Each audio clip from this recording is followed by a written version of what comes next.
Ela entra em contato comigo e me diz: seu irmão foi sequestrado. E eu fiquei em choque. Como assim? Sim, homens encapuzados o levaram. Não, não podemos fazer nada, temos que esperar que entrem em contato, porque senão matam seu irmão. O fato de ver meus pais desse jeito, isso nos deixava mais impotente. Não poder contar com meu irmão, não saber como ele estava passando por tudo isso. Diga ao Tony que peça dinheiro, eu vou pagar para ele.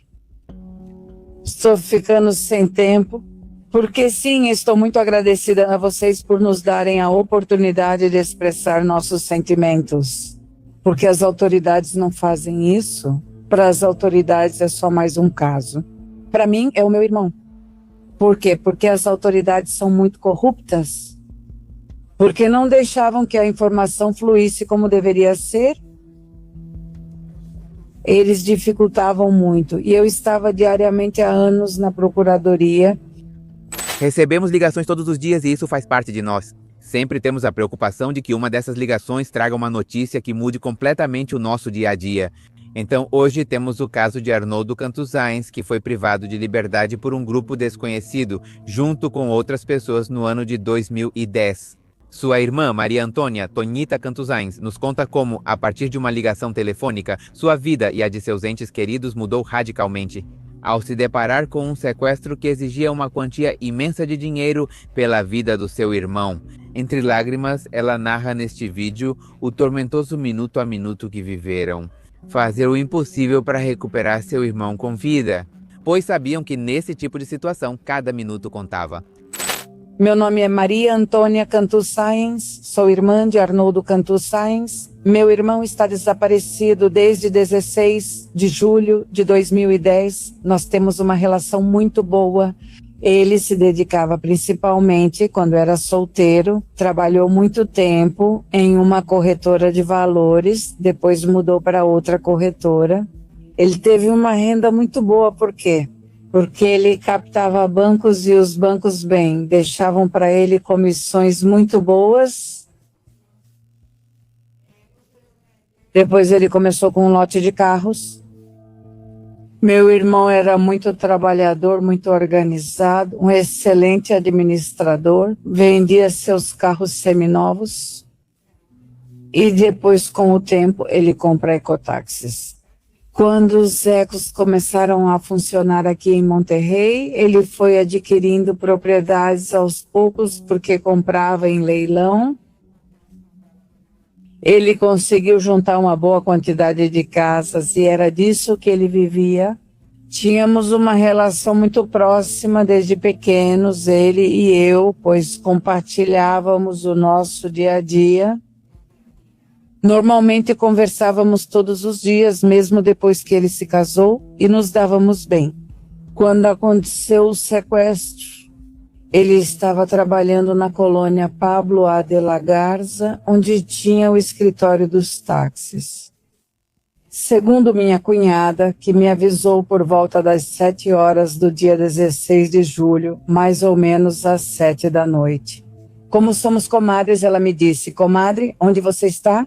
Eu disse: estou em casa. Ela me ligou pelo Nextel e depois me disse: eu te falo no telefone da sua casa. Ela entrou em contato comigo e disse: seu irmão foi sequestrado. E eu fiquei em choque.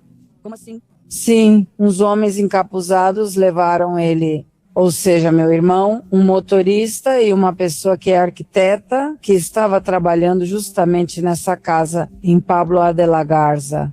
Ela me contou que levaram os 3 e depois, mais ou menos 1 hora depois, ela me disse que liberaram o arquiteto, que tinham tirado alguns cheques dele e que o deixaram ir. Depois disso, eu disse, bom, ela estava muito assustada, muito angustiada. Eu disse, bom, vamos às autoridades fazer a denúncia. E ela me disse, vou falar com o arquiteto. E então eu disse, você quer que eu vá? Ela disse, não, nós vamos sozinhos. As horas passaram, muito aflita, eu É uma experiência que eu não desejo nem para o meu pior inimigo. Ela me diz, já fizemos a denúncia, e eu pensando que era a denúncia do desaparecimento do meu irmão. Depois ela me diz, não. Denunciamos que tinham tirado a caminhonete do arquiteto. Era uma caminhonete, uma Mercedes 2010. Então eu dizia para ela, mas é que tem que fazer a denúncia disso? Sobre o sumiço do meu irmão, ela falou, não podemos fazer nada. Temos que esperar contato, senão matam seu irmão. Angustiada e desesperada, não podia contar nada ao meu pai sobre o sumiço do meu irmão, porque meu pai estava em casa, só minha mãe estava fora da cidade. Então eu tinha que carregar esse peso sozinha, com essa tristeza, e tentar agir da melhor maneira possível. Mas é uma coisa de nervosismo, impotência, raiva, medo, muitos sentimentos misturados. Depois disso, ele me disse que os sequestradores, os criminosos, tinham ligado para pedir um resgate. Naquela época, eles pediram. Acho, senão eu não estou. Não me lembro bem do valor, se eram 3 ou 5 milhões de pesos. Entre 3 e 5 milhões de pesos mexicanos, essa foi a quantia que os sequestradores pediram para devolver Arnoldo com vida, um valor exorbitante atualmente, assim como era naquela época quando isso aconteceu. E, infelizmente, sua família não tinha condições econômicas para arcar com isso. Mas foi o amor por Arnoldo de cada um dos membros de sua família, que unidos organizaram uma grande campanha de arrecadação para tentar alcançar os valores milionários exigidos por ele. Pediam dinheiro ao banco, empenhavam propriedades e vendiam o que podiam. Um esforço descomunal que lhes deu uma nova esperança de que tudo poderia acabar bem no final desse caminho turbulento. Só meu irmão tinha propriedades. Nós não. Quer dizer, eu vivia do meu trabalho, sou professora. Meu pai, bem, tinha algumas casinhas para alugar, mas poucas. Nós não temos como juntar essa quantia. Dadas as circunstâncias de que precisamos juntar o dinheiro, tive que conversar com minha mãe, com meu irmão que estava nos Estados Unidos, para que minha mãe me enviasse, para poder contar ao meu pai o que estava acontecendo. Minha mãe já veio.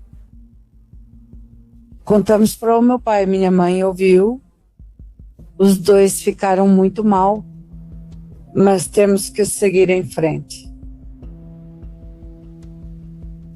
O fato de ver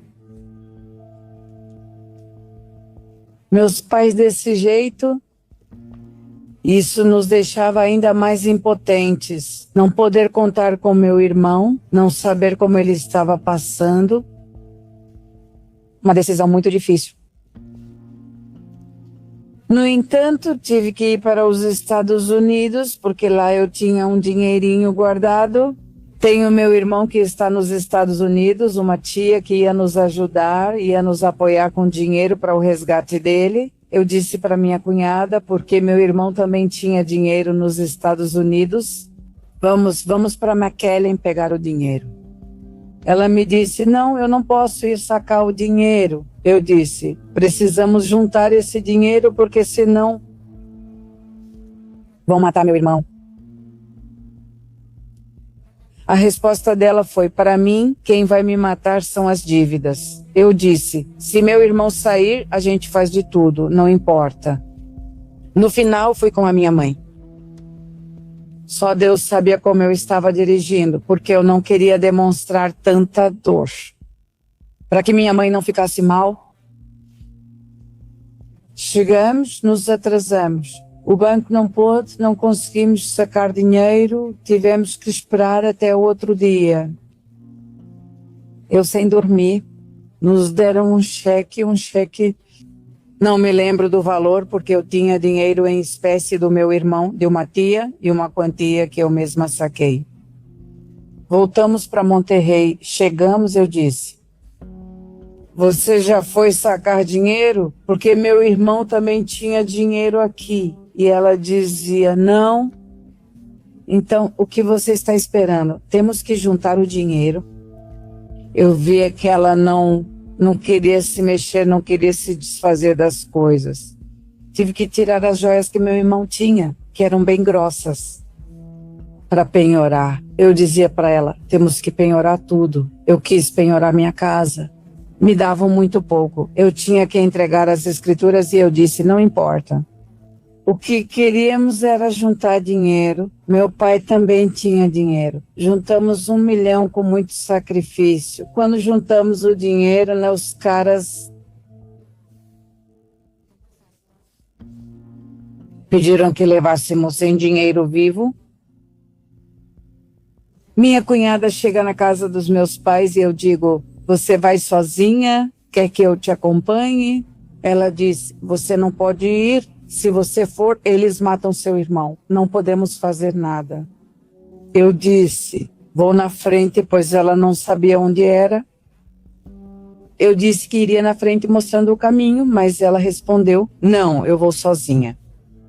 Ficamos na casa do meu pai, bem angustiados, nervosos, felizes porque iam devolver meu irmão. Ela chegou lá por São Bernabé, mas foi pela estrada para Lincoln.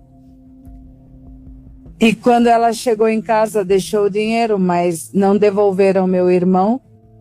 Ela nos contou que foi porque tinha chegado tarde. Por isso não o devolveram.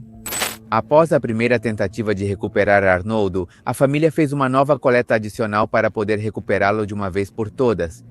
Mas as comunicações com os sequestradores, que eram feitas por sua cunhada, esposa de seu irmão, pareciam estar chegando a um beco sem saída, que acabavam com a pouca esperança que tinham conseguido reunir, desesperados e com o coração despedaçado. Isso levou Tonhita e seus pais a buscarem justiça através das autoridades competentes, que chegavam a conclusões que geravam mais perguntas sobre o motivo do crime, como, por exemplo, por que havia tantas inconsistências nas investigações oficiais? Uma dúvida que Tonhita tinha com o passar dos dias. Posteriormente, ela conversava com os criminosos, ela sabia os números de telefone, ela colocava crédito para eles, e então a gente deixava que ela negociasse porque ela era a esposa e não dava para todo mundo ficar falando, porque e se a gente fizesse as coisas errado? Depois juntamos 470 mil pesos, também pedindo para parentes e tudo mais, e ela foi e deixou no mesmo lugar sozinha. E disseram que eram 400 mil pesos da quantia que estavam pedindo por ele. E 70 mil pesos para a comida? Que o levavam a um mercado. Segundo isso, para que ele comesse e que, bem, davam-lhe uma Bíblia. Diziam para ele, aqueles que o mantinham, que ele tinha que mudar seu rumo e coisas que eram incoerentes. Porque eu não acredito que esse tipo de pessoa, tendo alguém sequestrado, vá libertar essa pessoa. Depois disso, no tempo passou. Depois de deixar o dinheiro, ele falou com meu pai e disse: pai, diga para a Tônia que peça dinheiro, eu vou pagar para ela. Meu tempo está acabando. E meu pai disse, assim ele me disse: eu digo, Tônia, sou eu. Foi a última vez que falamos com ele, mas já tinham dado o 1.470.000 pesos e queriam o resto. Depois, não lembro se ela disse que já não se falavam ou ainda se falavam.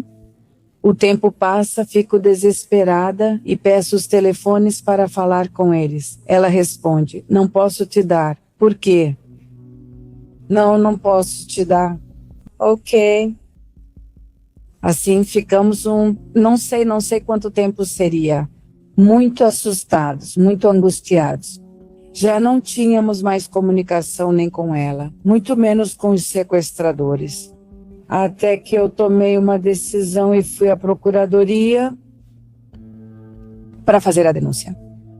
Quando chegamos, o Ministério Público me disse: já pediu que você já tinha denunciado, você não precisava denunciar de novo. Eu disse: tudo bem, então eu quero ampliar a denúncia. eu como irmã, porque minha cunhada tinha feito a denúncia, mas para a presunção de morte era um processo muito pequeno. Agora tem 3 volumes grandes. Eles não queriam que eu me envolvesse muito. Quando comecei com a primeira denúncia, meus pais foram maltratados. Tentaram me tratar mal. Falei, não precisa falar assim comigo. Não faziam as coisas como deveria ser. Não avançavam. Quando estivemos aqui em Cadáver, sim. Pois eram as reuniões com os MP, mas como já tinha passado o tempo, nos diziam que não era muito viável poder encontrá-lo. Tive que trocar vários MPs, porque percebi que eles passavam as informações para minha cunhada. Sobre o que eu estava fazendo, né? Quando houve uma reconstituição dos fatos, eu estava presente. Não me deixavam, mas eu disse, não vão me impedir. E quando percebemos e chegamos na chácara, porque um dos motoristas que também foi sequestrado, que supostamente tinha sido libertado 2 dias antes e deixado na estrada, então o chamaram para depor e ele fez a reconstituição dos fatos. Que ele estava sequestrado junto com meu irmão e nos levou até a chácara do meu irmão. Meu irmão tem uma chácara em Juárez, no Evo León, na estrada de San Mateo, no povoado La Lobita. Falei ao policial ministerial, pergunta para ele por quê. Soube chegar onde supostamente o tinham sequestrado. E ele disse que, como era taxista, se localizava muito bem. Eu disse ao MP, antes de tirarem ele do cargo, eu disse, como é possível se ele estava sequestrado e com os olhos vendados? Como isso seria possível? Que ele tivesse se orientado tão bem assim? Não, disseram a ele que se fosse necessário, ele deveria ir novamente à procuradoria, e quando o chamaram, ele já não estava mais na cidade. Ou seja, ele fugiu, né? De certa forma, a família foi investigada, alguns membros, porque foi solicitado devido à investigação. Bem, que fosse uma irmã, que fosse o irmão, que fosse a mãe, nunca foi a mãe. Porque diziam que ela era uma senhora de idade e que, bem, ela se sentia muito mal porque tinham levado seu genro. Eu disse ao MP, ninguém se sentiu pior que minha mãe, que perdeu o filho. Os filhos. E além disso, as declarações eram muito esporádicas, que eles nem sabiam com o que trabalhavam, nem o que faziam, nem nada, sendo que sabiam com o que trabalhavam, porque elas sabiam que ele tinha casas para alugar, sabiam que tinham ecotáxis. Segundo as declarações, segundo a investigação, eles faziam parte de um grupo criminoso, mas, eles faziam esse trabalho por fora. Ou seja, não foi o grupo todo, foram alguns integrantes, mas sim, eles pertenciam ao crime organizado. Segundo a investigação, ele ameaçou meu irmão. Não houve ameaças. Há um tempo atrás, eles chegaram e o roubaram, ou seja, não o pegaram, ameaçaram e aí roubaram ele. Não sei o que, nem a quantidade. Foi alguns meses antes. Meu irmão nunca nos disse que tinha recebido ameaças. Ele só dizia que tinha medo de ser sequestrado, mas nunca mais perguntamos o porquê. E quando a procuradoria, eles receberam uma pista, porque havia uma pessoa que se chamava, cujo sobrenome era Rubalcaba, apontou diretamente para minha cunhada, que minha cunhada, depois do sequestro, ela ia e via meu irmão em uma van. Foi no Topo Chico ou algo assim, no mercado São Bernabé. Ela declarou isso. Então eu dizia, mandem trazer essa senhora para que ela confirme, e já não a encontraram. A senhora já não estava mais lá. Não sabemos se era falso ou se era verdade. E quando foi dito aos agentes ministeriais do grupo criminoso, eles os levaram, mas não me deixaram ir à procuradoria para vê-los quem eram. Fiquei muito chateada no dia seguinte, quando fui e li o depoimento. Vocês conheciam Arnoldo Cantu? Não, você sequestrou ele? Não, eu disse, o que é isso? Quer dizer, como isso seria possível? que os policiais ministeriais parecessem transporte escolar. Para transportar os criminosos sem obter informações deles, ele justificava: não podemos bater neles. Nunca disse que deviam fazer isso.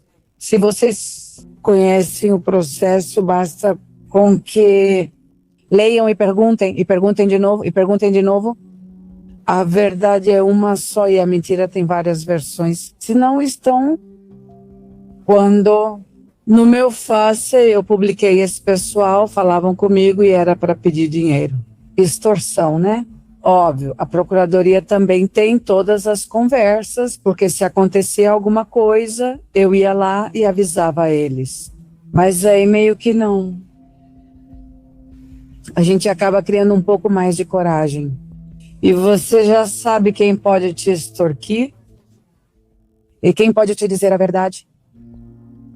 Vou ficar bem próxima da promotoria, porque se eu precisar, não vou ficar tranquila. E até meu último suspiro eu vou procurá-lo e estou esperando por ele. Por isso me sinto muito, muito desesperada de que não fazem as coisas como deveriam fazer, não dão a importância que deveriam dar. O que sim, estou muito agradecida a vocês por nos darem a oportunidade de expressar nossos sentimentos, porque as autoridades não fazem isso. Para as autoridades é só mais um processo. Para mim é meu irmão. Isso me machuca. E você sente impotência e raiva que não tem ninguém para te apoiar? Esse trágico acontecimento não foi apenas uma tarefa difícil de suportar, mas também começou a afetar a saúde de cada um dos familiares. Entre doenças graves e uma clara falta de motivação, com o passar dos anos, surgiram novos obstáculos em uma tarefa de resgate que já era difícil. Depois de tudo isso, Tonita ficou como o único membro da família que continua buscando o paradeiro de Arnoldo. Ainda assim, ela não perdia a fé e a esperança de encontrá-lo, apesar de que as autoridades passaram a ignorar seus pedidos. Sou eu a única familiar que tem procurado meu irmão, porque a esposa dele, ela só foi colocar a denúncia para a presunção de morte. Meu irmão está nos Estados Unidos. Minha irmã, infelizmente, teve a perna amputada. Ela tem estado doente e não conseguiu se locomover. Nós temos estado... Meus pais se foram, já não estão mais aqui conosco. Eles se foram com a tristeza de não saber do meu irmão, não é? Sem saber se ele estava vivo, morto ou onde estava. Meu pai dizia que ele estava morto em vida, que para ele, já que meu irmão era muito apegado ao meu pai, quanto aos negócios e tudo isso, ele sempre contava muito com o apoio do meu pai. Meu pai estava sempre triste, já não queria sair, ele dizia que estava morto em vida. E quando, ao falar com meu irmão, disse-me: eu sei que não vou vê-lo de novo, filha. Sei que ele se despediu. Isso me dói muito. Ele já não sorria, ele vivia a vida só por viver. Minha mãe nos dizia que à noite chorava muito. Então eu tive que ficar muito próxima deles. Porque meu irmão era muito apegado ao meu pai e isso doeu muito para ele.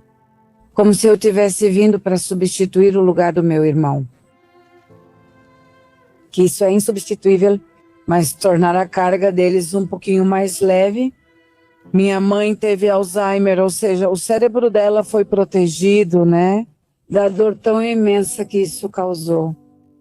Ela procurava muito pelo meu irmão, chorava muito, ela dizia que ele estava vivo. Jamais, jamais aceitou. Porque eu a chamava de mamãezinha, porque ela dizia: tira ele, ele está na cadeia. Mamãezinha, se ele estivesse lá, eu já teria tirado. Mamãe, meu irmão pode estar morto. E ela dizia: ele não está morto, vão atrás dele, por favor. Mas enfim, por causa da doença dela. Mas outra coisa que aconteceu foi que quando ela ficou doente, já no finalzinho, antes de falecer, porque ela também teve câncer, ela passou 24 horas conversando com todas as pessoas falecidas, familiares dela, e ao meu irmão ela nunca mencionou. Eu via meu pai conversando com todos, mas nunca vi meu irmão ser mencionado por ela. Como ela o amava tanto e desejava tanto. Sinto que não está morto. Meu irmão tem o cabelo ruivo, tem um olho preto e outro castanho e é um pouquinho sardento. Mede cerca de 1,65 metros. Quando parei de vê-lo, ele estava meio gordinho, barrigudinho. Falta um dente do lado esquerdo. Ele tirou e não devolveu. Ela tem as sobrancelhas pretas, o bigode loiro e o cabelo ruivo.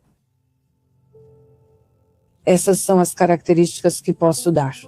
Meu irmão teria agora 59 anos, já faz 59. Um caminho que as investigações começavam a apontar. Levavam diretamente à sua cunhada e aos filhos do seu irmão, pois era ela quem sempre teve o contato direto com os sequestradores do seu marido desde o primeiro dia. Tonita também não menciona as frequentes negativas da cunhada, que parecia não ceder diante dos pedidos da família direta de Arnoldo, o que levou a discussões que acabariam com a separação total das duas famílias, que até hoje continua presente, pois não fez nenhum esforço até agora durante a busca. Eles, como casal, levavam uma vida normal. Meu irmão não reclamava. Ele sempre vivia trabalhando. Ele cuidava de tudo. Dizíamos que era normal porque achávamos que não havia brigas. Meu irmão trabalhava com táxis, com casas para alugar. Já aconteceu o resgate. Ela já tinha levado todas as escrituras das casas para vender, para que a gente vendesse, mas não conseguimos vender. Então eu só dizia para ela, sua casa que é grande, essa sim, acho que ofereciam 3 milhões naquela época, não tenho muita certeza dos valores. E ela disse que não podia vender porque faltava a assinatura do meu irmão. Teve uma pessoa que disse, eu compro assim mesmo, e quando ele sair, quando liberarem seu irmão, ele assina para mim. E ela não quis. Disse que ela ia fazer a negociação com os criminosos que iam dar um poder para ela e com esse poder ela ia vender a casa. Quando ela me disse isso, eu falei, bom, o que queremos é conseguir dinheiro de qualquer jeito. Bom, supostamente, e eu digo supostamente porque eu não tenho certeza, né? Um cartório e que chegaram os policiais e iam prendê-la porque era uma procuração falsa. Então, só isso. Ela veio até nós e disse, eu já não posso fazer nada, eu já não posso vender nada, porque já sabem que Arnoldo não está conosco. Então o que vocês têm que fazer é vender suas casas. Então eu disse, ok, sim, podemos vendê-las, não tem nenhum problema. Mas é mais fácil vender uma casa. Entre esses 5 milhões que vender, não sei, 10 casas por 1 milhão ou 500 mil pesos, que não iam te dar. Ou seja, era mais difícil conseguir o dinheiro rápido. Mas sim, quando levaram, aparecia muito na televisão que encontravam criminosos, pessoas sequestradas, desculpa, mas cobriam o rosto delas. Então eu perguntava para ela que roupa ele estava usando. Quando ele foi levado? Não sei, não me lembro. Mas se ele saiu da sua casa, como você não vai se lembrar? Ela nunca quis nos contar, nunca quis nos contar. Muito estranho. Eu não acredito, porque além disso, meu irmão saiu cedo, porque ele tinha que ir para o escritório. Ela levou comida para ele ao meio-dia. Será que não veria a roupa que ele usava? Então a gente estava sempre chorando. Quer dizer, eu tinha que me segurar muito por causa dos meus pais, para que eles não me vissem. Eu era forte, mas nunca a vi chorar. Perguntei, você não chora? Não tem sentimentos? Ela disse, é que eu sei onde eu posso chorar. Quer dizer, ela falava tipo, agora eu tenho vontade de chorar e vou chorar. Já faz 15 anos. Quer dizer, não vou chorar. Vou esperar até chegar em casa. Como assim? A família não postou nada nas redes sociais. Sinto falta do meu pai e não tenho meu marido. Será que sou para meus pais? Eu menciono isso todos os dias por mim mesma, mas não passam dia dos pais, dia das mães, os aniversários deles, o dia em que faleceram. comigo, estando presente no cemitério e postando fotos, né? E isso eu acho muito estranho, que meu irmão não foi mencionado em nada pela família dele. Eu pediria que, se souber de algo, como as coisas aconteceram, que entre em contato comigo. É isso que eu quero saber. Quem foram e por quê? Por que tanta frieza? Não foi um bichinho que se perdeu. E era o marido dela, e era ele quem cuidava muito bem de todos, porque trocava de carro com muita frequência.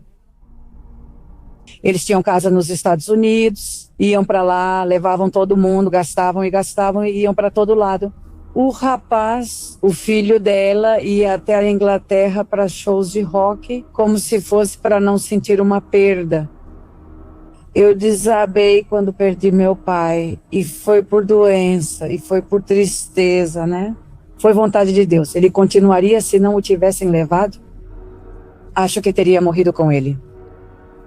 Eu não consigo conceber isso. Eu não tenho provas, mas não consigo conceber isso. Por quê? Porque as autoridades são corruptas. Porque não deixavam que a informação fluísse como deveria ser. Eles dificultavam e dificultavam. E eu, teimosa, fiquei por anos, todos os dias na procuradoria, batendo de porta em porta. Os filhos dela já eram grandes e nunca foram conosco para nos dar apoio moral. Que nós dessemos apoio moral a eles, porque era o pai deles. E se supõe que eu tinha que estar passando por um momento difícil. Faz 15 anos que não os vemos, que não sabemos deles, a não ser pela televisão. Meu sobrinho é candidato, não, foi candidato a prefeito pelo Partido Justicialista, algo assim, e nada mais. É a única vez que eu vi ele mencionar o pai dele, que está desaparecido, para culpar o Dr. Adrián de la Garza. Então, por esse meio, eu vi, não vi pessoalmente. Outra das coisas que meu sobrinho, no debate, ele culpava Adrián de la Garza. Eu não estou defendendo ninguém, porque eu não vou defender ninguém. Apenas as coisas como são. Ela disse que Adrián de la Garza estava para procurar o pai dela, mas ele era procurador. O procurador não vai fazer essa investigação de campo, muito menos, são os MPs. Ou seja, esse rapaz nem sabia como as investigações eram feitas. E se ele, que é filho, não se deu ao trabalho de procurar o pai, então o procurador menos ainda. Eles nunca se mexeram, nem a esposa quis continuar com a busca, nem os filhos. Faz 15 anos desde o fatídico 16 de julho, quando tiraram a liberdade do irmão dele. Mas Tonhita e sua família não perdem a esperança de que, em algum momento, possam se reencontrar com ele. Enquanto a família do irmão dele e as autoridades competentes lhes deram as costas todos esses anos. Tonhita diz que está pronta para encontrar seu irmão, vivo ou morto, e que não vai parar até descobrir seu paradeiro. Uma grande ajuda agora seria uma imagem mostrando como Arnoldo estaria hoje, que espera que seja de grande utilidade para que alguma pessoa possa reconhecê-lo atualmente. Tudo isso através de um perfil no Facebook chamado Em Busca do Meu Irmão Arnoldo Cantu, onde podem se comunicar diretamente com ela sobre novidades deste caso. Meu irmão e eu éramos muito apegados desde pequenos. Sim, então eu não quero fazer a ideia de que ele já não está, porque talvez eu não aguente. Então eu penso que eu tento de pensar que ele está viajando e que vai voltar. Mas sim, eu estou preparada. Queria que fosse o contrário. Estou retomando o caso e quero sim ampliar a investigação e que seja investigado. Ou seja, já diretamente, eu sei que já passou muito tempo, faz 10 anos, ou 11 ou 12. Diziam que já tinha passado o tempo e que já era impossível e que não, que era muito, muito difícil, mas temos que já Agora o que eu quero é saber por que o levaram e quem foram os responsáveis. Estejam ou não estejam os responsáveis. Saber por quê, qual foi o problema, qual foi o motivo. Pedi que